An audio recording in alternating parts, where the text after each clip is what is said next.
Un autre regard sur l'Ukraine ce matin avec vous, Danny Cohn-Bendit. Bonjour Danny. Bonjour Thomas. Alors paradoxalement, on ne va pas parler de la guerre ou du cessez-le-feu bien fragile, on l'a vu depuis ce matin, mais des rapports parfois inavouables entre cette Ukraine et l'Europe, Danny. Oui, Thomas, j'ai lu dans le Spiegel, qui est un hebdo allemand, une histoire absolument incroyable, une odyssée incroyable.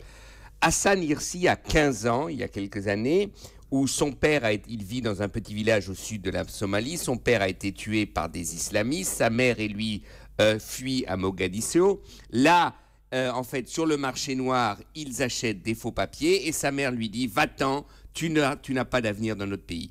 Il prend l'avion, il arrive à Moscou, des passeurs le passent à Kiev. Et là, à Kiev, il essaye de trouver un chemin pour arriver en Europe. Alors, c'est une odyssée incroyable, il est arrêté, interné, il passe par Pachino qu'on appelle la petite Guantanamo de l'Est, exactement où les réfugiés sont arrêtés, sont parqués, et puis il s'enfuit, il ressort, il arrive en Hongrie à un moment, la Hongrie devrait prendre sa demande d'asile en considération. Non, les Hongrois, les policiers hongrois le refoulent encore une fois en Ukraine. Ça dure 3 ans de prison en prison, de camps d'internement, c'est des camps d'internement, de torture pour savoir qui sont les passeurs, etc.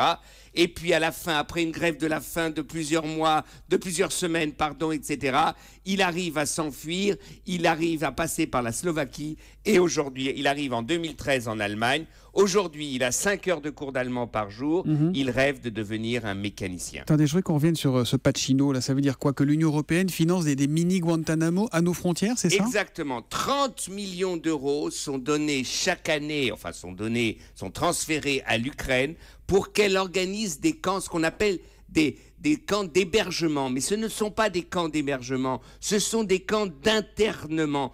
Soi-disant, on contrôle les conditions de détention, mais ce n'est pas vrai, c'est vraiment l'horreur. Il y a des milices privées qui sont des gardes, il y a des militaires qui n'en ont rien à cirer parce qu'ils ont d'autres problèmes en Ukraine, et ça fait qu'on repousse la barbarie dans un territoire qui n'est pas le nôtre, on ferme les yeux et on dort bien et ça va bien. Bon, mais quelle est la bonne solution s'il en existe une, Danny? Ça paraît aussi complexe que les drames des réfugiés qui sont en Méditerranée et en même temps, que peut-on faire? Camarade Thomas, je vous vois venir, vous avez Rocard sur les lèvres, vous allez me dire on ne peut pas accueillir tout le malheur du monde. Toute la misère du monde. Il avait dit que la France doit prendre sa part, si on est tout à fait complet. Une petite, voilà, exactement. Non, vous l'avez dit, en Méditerranée, la semaine dernière, plus de 350 morts. Puis maintenant, la marine italienne a enfin repêché plus de 2000 personnes.